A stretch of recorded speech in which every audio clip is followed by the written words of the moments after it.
Hello dear students, class 8 पाठ 2। आपका lesson का नाम है लाख की चूड़ियाँ। इसके लेखक कौन है? कामता नाथ। ये जो लाख की चूड़ियाँ हैं, इसके विषय में आप सभी को अच्छे से बताया जाएगा। ये स्टोरी आपके सिलेबस में क्यों आया? क्योंकि आज के समय में यह देखा जाए, जो औद्योगिकरण हो रहा है, अच्छी अच्छी मशीनें आ रहे हैं, अच्छी अच्छी फैक्ट्रियाँ लग रही हैं, इससे तो देखा जाए तो समाज में कुछ ना कुछ तो विकास हो रहा है। लेकिन वहीं पर जो छोटे छोटे उद्योग हैं वो क्या हो रहे हैं? नष्ट हो जा रहे हैं। अब मान लो यदि किसी का परिवार छोटे मोटे उद्योग से अपना काम करके जीवन यापन कर रहा है, लेकिन वही चीज़ अगर मशीनों के माध्यम से बनने लगे तो उसका जीवन तो कष्टों से भर जाएगा, क्योंकि उस चीज़ पे कोई ध्यान नहीं देगा। क्योंकि जब भी कोई चीज़ मशीन से बनेगी तो सस्ती मिलेगी, लेकिन जब हाथ से बनेगा तो महंगा मिलेगा, क्योंकि हाथ से बनाने में मेहनत ज़्यादा लगता है। इसका मतलब यही हुआ कि औद्योगिकरण के कारण लाखों लोगों के जो लोग हैं, जो छोटे छोटे उद्योग कर रहे थे, वो नष्ट हो जा रहे हैं। तो इसी का जो दुष्प्रभाव पड़ता है, इसी के विषय में आपका ये लेसन बनाया गया, लाख की चूड़ियाँ। इसमें कुछ मेन पात्र हैं, जैसे बदलू हैं, लेखक हैं, गांव के लोग हैं, मुखिया हैं, और जो बदलू है उसकी बेटी है। इसमें क्या होता है, जैसे आप ही लोग हो, जब छुट्टी होती है तो आप लोग कहाँ जाते हो? मामा के घर जाओगे या नानी के घर जाओगे या कहीं और जाओगे। तो इसमें जब छुट्टी होती है, जो लेखक पढ़ रहा था, जब छुट्टी होती है तो लेखक कहाँ जाता है? अपने मामा के घर जाता है। और जब वहाँ जाता है तो वहाँ एक चूड़ी बनाने वाला था जिसका नाम था बदलू।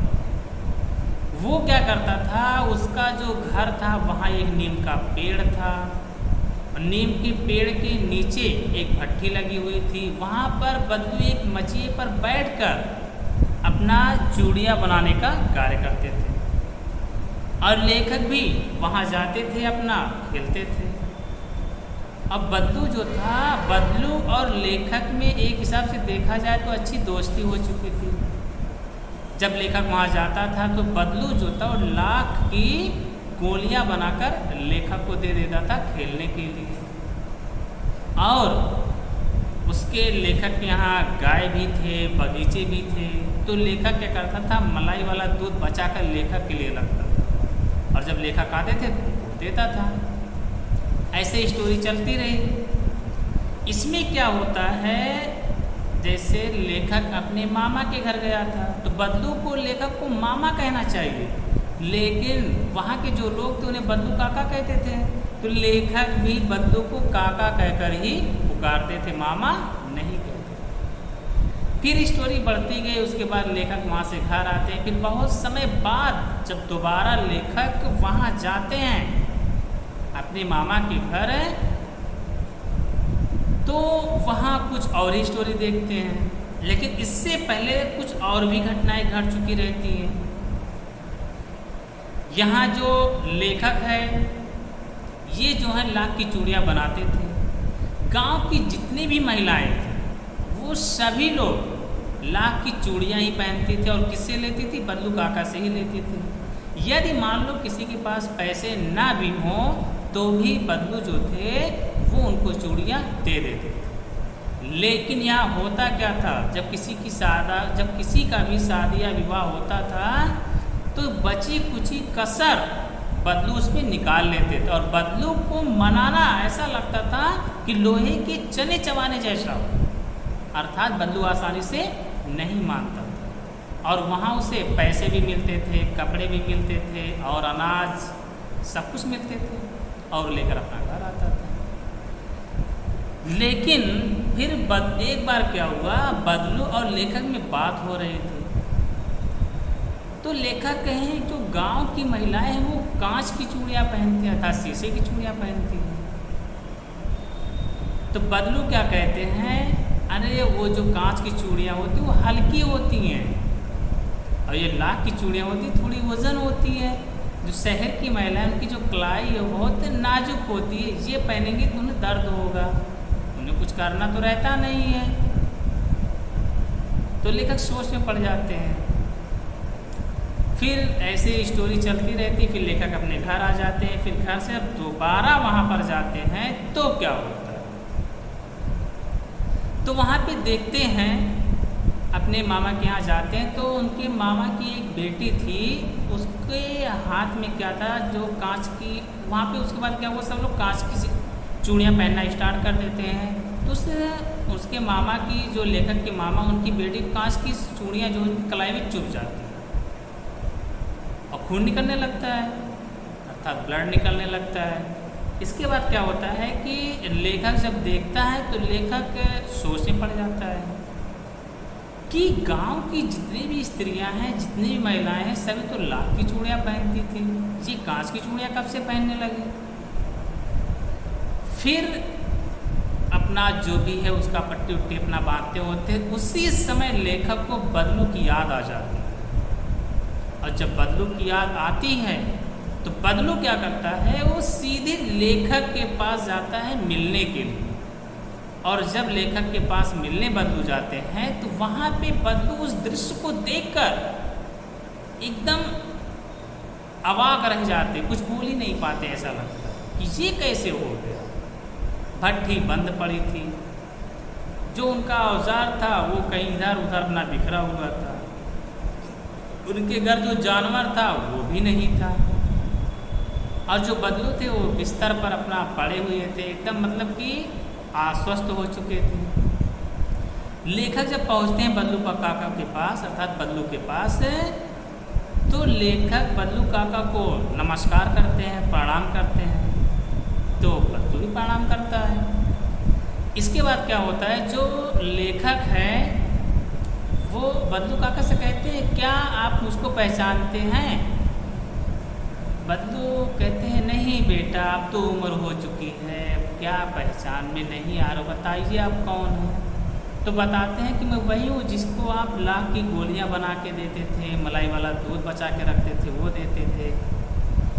तो कहते हैं, अच्छा बेटा वही हो आप। इसके बाद स्टोरी बढ़ती है आगे। फिर लेखक क्वेश्चन करता है कि ये क्या है, आप यहाँ पड़ी हुई हो, आपका स्वास्थ्य भी सही नहीं है और प्लस भट्ठी भी बंद पड़ी है। तो कहते हैं, बेटा आज के समय में सभी लोग जो हैं वो लोग कांच की चूड़ियाँ पहनते हैं, लाख की चूड़ियाँ अब कौन पहनता है। फिर उसके बाद निगाह बंदू का निगाह जो लेखक है, लेखक की निगाह जाती है तो जानवर जो थे, जो भैंस गाय जो भी थे, वो जानवर था नहीं। तो पूछते हैं, ये जो जानवर आपके पास थे ये कहाँ चले गए। फिर बल्लू कहते हैं, बेटा रोजगार एकदम ठप हो चुका है, अब सभी लोग कांच की चूड़ियाँ पहनने लगे हैं, लाख की चूड़ियाँ कोई पहनता ही नहीं है।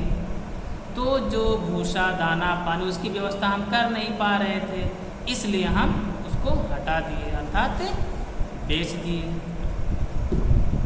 इसके बाद स्टोरी और आगे बढ़ती है। फिर उसके बाद लेखक अपनी बेटी से कहता है कि बाबू के लिए थोड़ा कुछ आम उम लेते आओ। तो लेखक, इससे पहले लेखक क्या पूछता है कि जो बाग था वो है कि वो भी बेच बार डाले हो सब कुछ। तो कहते नहीं बेटा बाग तो है। फिर अपनी बेटी से वो बदलू कहते हैं कि बच्चे के लिए, मतलब कि बाबू के लिए, लोग गांव में बाबू भैया ही कहते थे, कि बाबू के लिए थोड़ा आम लेते आओ। और आम कौन सा ले आना, वो जो सिंदूरी वाला आम, वो आम लाना। ऐसा इसलिए कहते हैं कि वो जो आम होता था बहुत मीठा होता था, बहुत खाने में अच्छा लगता था, इसीलिए बदलू कहते हैं कि इनके लिए वो सिंदूरी वाला आम लेके आओ। तो जब वो लेखक की बेटी जब लेकर आती है, तो जब लेखक को देती है वो, तो लेखक की निगाह उस टोकरी पे ना पड़कर उस लड़की की कलाई पर पड़ती है, और लेखक देखता है कि उसकी कलाई में क्या है, लाख की चूड़ियाँ हैं। तो लेखक बदलू काका की तरफ देखता है, बदलू काका समझ जाते हैं, कह रहे क्या बच्चा आप उस लाख की चूड़ियाँ देख रहे हो, ये एक जमींदार थे, उनके यहाँ गए थे, तो जितना मेरा मेहनत था, जितना लगा तो उतना भी नहीं दे रहे थे, कम पैसे दे रहे थे, इसलिए हमने उनको नहीं दिया, हमने उसे वापस लेते आए। उसे वो वापस लेके चले जाओ, वो पहनी हुई थी। इसके बाद बदलू को मतलब लेखक कहते इतना ढेर सारा आम हम नहीं खा पाएंगे। बदलू कहते बेटा हम सब का भी ज़माना था, एक एक दो दो टोकरियाँ आम खा जाते थे और आप ये थोड़ा सा आम नहीं खा पा रहे हो। उसके बाद लेखक उसमें से जो भी दो चार आम अपना लेते हैं जो उन्हें अच्छा लगता है। इसके बाद बदलू खांसने लगता है, अर्थात उससे अनेक प्रकार की बीमारियां भी हो चुकी थी। बदलू को खांसता देख लेखक का ध्यान फिर बदलू की तरफ आकर्षित होता है। तो बदलू क्या कहते हैं, बेटा परेशान मत हो, मुझे कोई दमा वमा नहीं हुआ है, कोई बीमारी नहीं है। मतलब कि हर एक कमियों को लेकर यहाँ पे छिपाने का नहीं, हर एक कमियों के यहाँ पर बदलू जो है छिपाने का प्रयास कर रहे हैं। अब फिर इसके बाद स्टोरी जो होती है अपना और बातचीत होती है, फिर लेखक वहाँ से चले जाते हैं अपना, क्योंकि लेखक इसलिए बहुत समय बाद पहुँचे थे क्योंकि उनका ट्रांसफ़र, उनके पिताजी का कहीं पर ट्रांसफ़र हो चुका था। अब ये जो स्टोरी है इसका मेन उद्देश्य क्या था आपके सिलेबस में आने का, आप सबको पता ही होगा कि इसमें जो है औद्योगिकरण का आपको स्टार्टिंग में बता दिया गया था कि औद्योगिकरण के कारण हजारों लोगों के हाथ काट दिए औद्योगिकरण ने, क्योंकि हर एक चीज़ मशीन से बनने लगे हैं और छोटे मोटे लोग इसी प्रकार से परेशान रहते हैं। अर्थात ये लेसन समाज को दिखाना चाहता है कि सब लोग औद्योगिकरण की तरफ भाग रहे हैं, अच्छी अच्छी मशीनें ला रहे हैं, लेकिन किसी का दिमाग यहाँ नहीं जा रहा है। जो छोटे मोटे बिजनेसमैन हैं, जो छोटे मोटे उद्योग करते हैं, कुटीर उद्योग मतलब होता है छोटे पैमाने पे किया जाए। जैसे मान लीजिए हाथ से जो पहले सूत काटते थे, अब वो भी समाप्त हो गया है। अब सोच लिए जो पहले वो कार्य सीखे होंगे, कितनी मेहनत से सीखे होंगे, कैसे कर रहे होंगे, लेकिन जैसे औद्योगिकरण हुआ, मशीनें आ गई, पता नहीं कितने लोगों के रोजगार बंद हो गए।